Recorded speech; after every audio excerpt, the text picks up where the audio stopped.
पीत में स्टोन हो जाता है, ठीक नहीं होता है। सही बाबू अभी समझा देते हैं। यह अजीब टाइप का महिला का पेट बन गया या कोई बात नहीं, महिला पुरुष से कोई दिक्कत नहीं, समझ में आ रहा है ना। महिलाओं को भी लगना चाहिए ना कि सर उनका भी ध्यान रखते हैं। देखिए लड़की गुस्सा नहीं होगी, हम कभी किसी लड़की पे कमेंट ही नहीं करते हैं क्योंकि लड़कियां समझदार होती हैं। ये बकलोल कब हो जाती हैं? जब ये महिला बनती हैं तब। तो इसलिए हम महिलाओं को बोलते हैं, लड़कियां सब समझदार होती हैं। अब पढ़ी लिखी लड़की तो समझदारी होती है। कोई भी व्यक्ति अगर कमेंट करता है ना कि लड़कियों को दिमाग नहीं होता है, तो लड़कियां समझ जाइए कि वो आपके बारे में नहीं कर रहा है, वो अनपढ़ लड़कियों के बारे में बोल रहा है। देखो बाबू यहां समझो, ये है हमारा गाल ब्लेडर, यही है ना गाल ब्लेडर। गाल ब्लेडर, ये लीवर है और ये क्या है? गाल ब्लेडर है।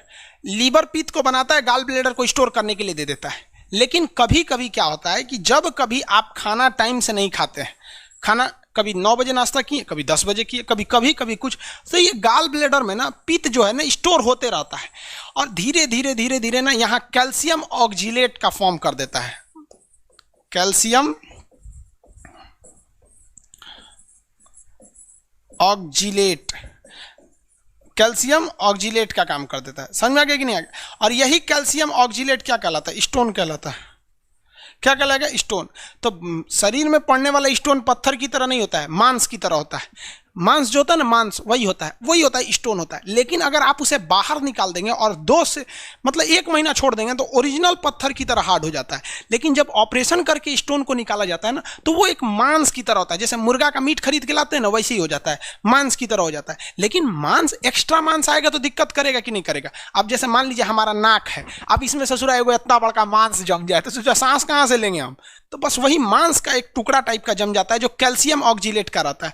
जब तक ये भीगा रहता है तब तक टाइट नहीं रहता है। तो इससे प्रॉब्लम क्यों आती है कि भैया जो रास्ता है उसमें क्यों आ जाता है? इसी वजह से इसमें एक्स्ट्रा मांस जम जाता है। तो व्यक्ति जब बैठता है ना तो भयानक दर्द करता है उसको। अब इसी को कहते हैं स्टोन। ये कई जगह हो सकता है। मेनली स्टोन 2 जगह सबसे फेमस पाया जाता है, एक आपके गाल ब्लेडर में यानी पित्ताशय में, दूसरा आपके किडनी में। दोनों होता है कैल्शियम ऑक्जिलेट का। किडनी के जो स्टोन होते हैं उसको इजिली निकाला जा सकता है। उसमें कई टाइप के पतंजलि के वो आते हैं, लिक्विड आते हैं। रीजन समझिए, जो किडनी है ना वो डायरेक्ट जुड़ा हुआ है हमारे पानी से। जो भी हम पानी पिएंगे लिक्विड फॉर्म में कुछ भी पीजिएगा, कंफर्म समझिए कि उसको किडनी से होकर गुजरना ही गुजरना है।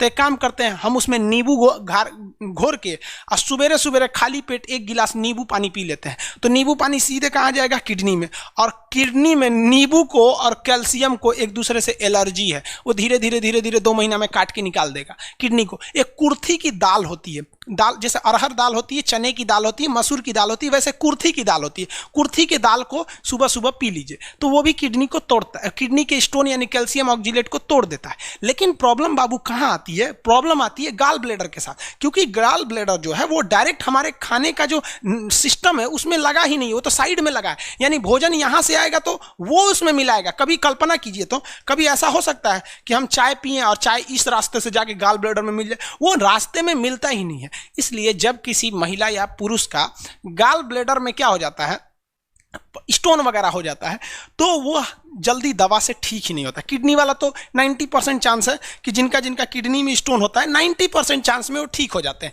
लेकिन अगर साइज में बड़ा हो जाता है ना वहाँ पे, तो वो ऑपरेशन करना पड़ता है। एक दवा आती है डेलोमा करके ऐसे आती है, वो पथरी वालों के लिए स्पेशल दवा है, क्योंकि जब पथरी का दर्द उठता है ना बहुत भयानक दर्द करता है, बाप वो व्यक्ति चिल्लाता है। तो इसका तो ऑपरेशन करके ही निकाल देना होता है। तो डॉक्टर क्या करता है, मेरी मम्मी को खुद उनके गाल ब्लेडर में क्या हो गया था, स्टोन हो गया था, तो उस स्टोन को हमने क्या कर दिया, निकाल दिया। समझ में आ गया कि नहीं? क्या मेरी मम्मी जो थी ना, जब हम लोग पढ़ाई करते थे तो मेरी मम्मी के पेट में 2 साल से स्टोन था और डॉक्टर कह रहा था ऑपरेशन कीजिए, तो कर नहीं, क्योंकि मेरी खुद की बहन नहीं है, कोई घर पे काम करने वाला नहीं, और हम लोग उस समय स्टूडेंट लाइफ में थे, तो उतना अच्छा से मतलब हम लोग नहीं थे। मम्मी मेरी 2 साल तक पेट में किडनी स्टोन को रखी थी कि जब तक मेरे बच्चे की पढ़ाई कंप्लीट नहीं हो जाती, कामयाब नहीं हो जाते, तब तक हम ऑपरेशन नहीं करेंगे। इसीलिए कहा जाता है कि माँ के पैर के नीचे जन्नत होती है। समझ में आएगी नहीं? तो हम भी गए डॉक्टर के पास, तो लेजर से ऑपरेशन करा दिए। लेजर क्या होता है कि पेट में आपको 4 ठो पाइप डाल देता है। ये पेट है ना, इसमें 4 पाइप डाले, इतना ही बड़ा जितना बड़ा ये पेन है ना, ऐसे ही डालता है 4 पाइप पेट में। एक डालेगा इधर से, उसमें रहेगा टॉर्च, अंदर जाके रोशनी कर देगा। एक जगह छेद करेगा, उसमें रहेगा कैंची, अंदर काटेगा। एक जगह रहेगा जिसमें कैमरा रहेगा, एक रिकॉर्डिंग करेगा, एक रोशनी करेगा, टॉर्च रहेगा, एक CO2 गैस भर देता है ताकि खाना वगैरह ना आए, और उसी में मशीन द्वारा काट के उसी छेद से निकाल लेता है। तो मेरी मम्मी का ऑपरेशन हुआ आज, अगले दिन मम्मी मेरी चल के चली गई, मतलब चलने लगी। अब उतना तो रेस्ट नहीं कर, लेकिन बेड पे नहीं पड़ा रहा। अब ये जो आपका ऑपरेशन होता है ना किडनी द्वारा, तो लेजर से, तो उसमें क्या आता है कि थोड़ा सा बढ़िया डॉक्टर से कराइएगा, वरना वो गड़बड़ा देता है। अब एक बात बताइए, मेरी मम्मी जो है उनका तो ये तो गॉल ब्लैडर है ही नहीं है, गॉल ब्लैडर नहीं है मेरी मम्मी का, ऑपरेशन करके निकाल दिए क्योंकि उसमें कैल्शियम ऑक्जिलेट था।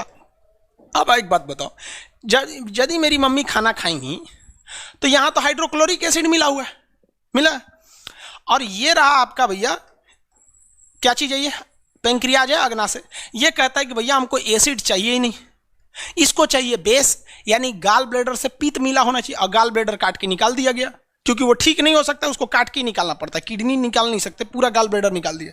तो क्या पाचन नहीं होगा? होगा, लेकिन दिक्कत समझिए, पाचन में एक प्रॉब्लम कहाँ आएगी, क्योंकि जो पित्त का निर्माण करता है, पित्त का निर्माण वो तो करता है लीवर, तो लीवर तो है ही है, ये तो केवल एक थैली का काम किया था।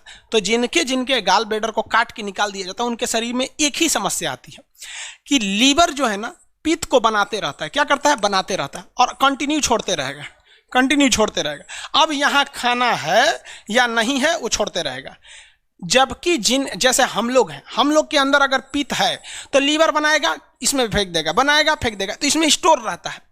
ये टाइम टू टाइम छोड़ता है, क्यों? क्योंकि छोटी आंत इसको क्या छोड़ती है, कोलेसिस्टोकाइनिन। क्या छोड़ेगा? कोलेसिस्टोकाइनिन। जैसे कोलेसिस्टोकाइनिन यहां आएगा ये छोड़ देगा, आएगा छोड़ देगा। लेकिन जिनके अंदर ये भैया है ही नहीं है, स्टोन के कारण ऑपरेशन करके निकाल दिया गया, तो कोलेसिस्टोकाइनिन यहां आएगा, यहां से कनेक्शन ही कटा हुआ है, वो जो थैली थी, थैली को तो काट के निकाल दिया गया यहां पर, अब ये बनाएगा छोड़ देगा। यानी अगर आप खाना खाए हैं तो भी छोड़ देगा, नहीं खाए हैं तो भी छोड़ देगा। तो ऐसे लोग जिनके गाल ब्लैडर ऑपरेशन हो गया है, अगर आपके रिश्तेदार में मम्मी पापा में कोई है तो उनको कहिए कि खाने का एक फिक्स टाइम बना लीजिए कि हम 8 बजे खाएंगे तो 8 बजे खाएंगे। इससे क्या होता है कि बॉडी एडजस्ट हो जाती है, इसको पता चल जाएगा ससुरा 8 बजे कुछ ज़्यादा वर्क पड़ रहा है तो ये 8 बजे ज़्यादा निकाल देगा, यही रास्ता है। और अदरवाइज में उनका गैस बहुत बनता है, पाचन अच्छा से नहीं हो पाता है, क्योंकि बॉडी का कोई भी हिस्सा जो जोड़ा गया है आप उसको काट के निकालेंगे तो कुछ ना कुछ तो भैया इफेक्ट पड़ेगा ही। आप 100% तो ठीक हो ही नहीं सकते, लेकिन हाँ कुछ इफेक्ट पड़ता है, उनमें पाचन की क्रिया गड़बड़ हो जाती है। इसे क्या कहा जाता है? स्टोन के नाम से जानते हैं। आगे बढ़े।